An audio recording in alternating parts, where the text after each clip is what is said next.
Hola, soy Daniel Aponte y hoy quiero explicarles el funcionamiento y la aplicabilidad de la ley de Ohm en circuitos eléctricos y la forma de cómo calcularlo para poder resolver sus valores iniciales. Por ejemplo, para poder entender y con una analogía más claramente lo que es la ley de Ohm, les traje esta imagen que debe estarles saliendo también en pantalla. Sin embargo, de este lado voy a tratar de explicarla también. Cuando trabajamos con tuberías, ¿verdad? Buscamos una fuente de alimentación, que en este caso es el chorro, ¿verdad? Que nos va a surtir de agua a una manguera, la cual, por supuesto, esa manguera va a llevar a una cierta velocidad la cantidad de agua, dependiendo de la cantidad de fuerza con la que salga del chorro inicialmente. Luego tenemos un tapón acá, que vendría a ser un reductor, porque ni siquiera sería un tapón, sino que sería más bien un reductor, porque tú puedes graduarlo de manera de cuánta resistencia quieres tú hacer para el paso del agua, de manera de que pueda ser graduado. Ahora, si lo llevamos a circuitos eléctricos, ¿verdad? La llave de chorro sería la fuente de alimentación o voltaje o fuerza electromotriz, o FEN también se le conoce. Luego tenemos la manguera, que vendría a ser entonces pues un cable eléctrico, por ejemplo, de cobre o de oro inclusive, y la velocidad viene dada por la cantidad de electrones que puede mover esta fuente electromotriz a través del trayecto del cable, ¿no? La cantidad de electrones que en este caso puede mover en el cable de cobre o en el cable de oro. Por eso se buscan también cables a veces para condiciones de circuitos eléctricos que se requiere bastante estabilidad en la corriente, y bueno, se hacen con cables de oro, por ejemplo. Luego tenemos la resistencia, ¿verdad? Que vendría a ejemplificar, bueno, cualquier bombillo, condensador, un LED que podamos tener en un circuito que hace detención, pues, o hace resistencia, como su misma palabra lo indica, a la intensidad de corriente que pasa a través de esa resistencia. Ahora bien, ¿cómo calculamos esta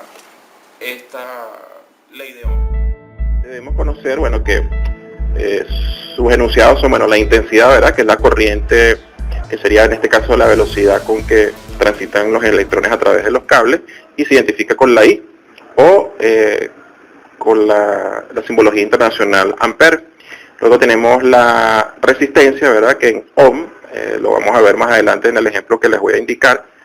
Van a ver cómo se ejemplifica el símbolo de ohm por simbología internacional, y también se determina por la letra R.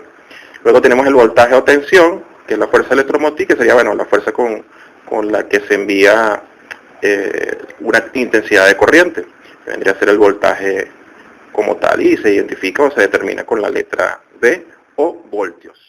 Para poder aplicar la ley de Ohm es importante conocer cuáles son sus fórmulas, ¿no? La fórmula que Ohm determinó primero fue que voltaje es igual a la intensidad por la resistencia. Si vamos con los despejes, encontramos que la intensidad vendría a ser igual a V entre R. Despejando también, si queremos conocer, por ejemplo, la resistencia, encontramos que V igual entre I o voltaje igual entre I.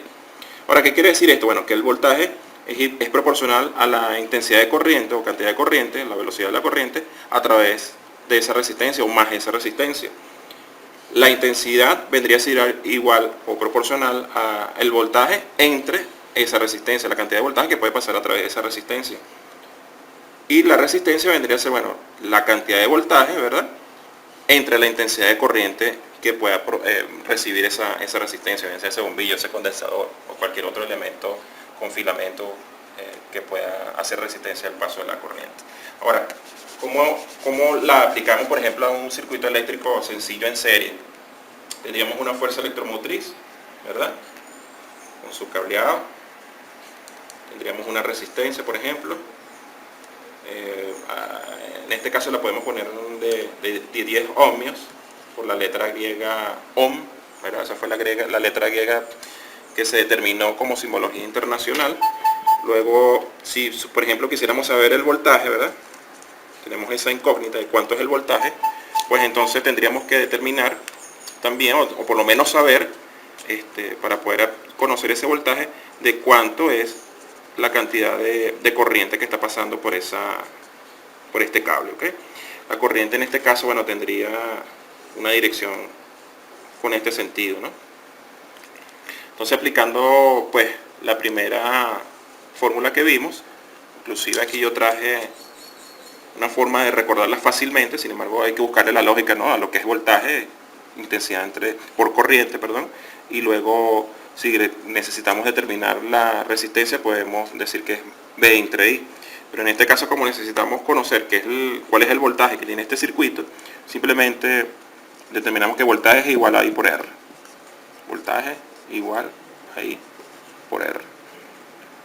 Entonces voltaje es igual a 1.2 amperes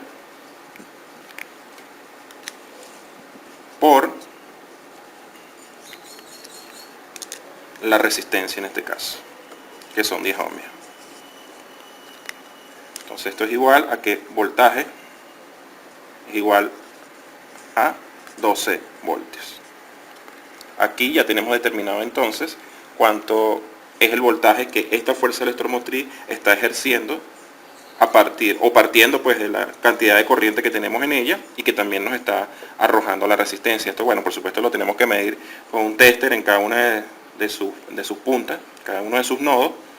Al igual de este lado podemos poner una punta del tester aquí, otra punta del tester acá, y igual acá el voltaje, si supiéramos alguna de ellas o si quisiéramos medirlo, también podemos comprobar este voltaje de 12 voltios, comprobarlo acá siendo así un circuito de corriente continua, un circuito de corriente alterno, bueno, comprobarlo en esta posición, estos nodos. Bueno, esto sería entonces pues todo para explicar lo que es la ley de Ohm.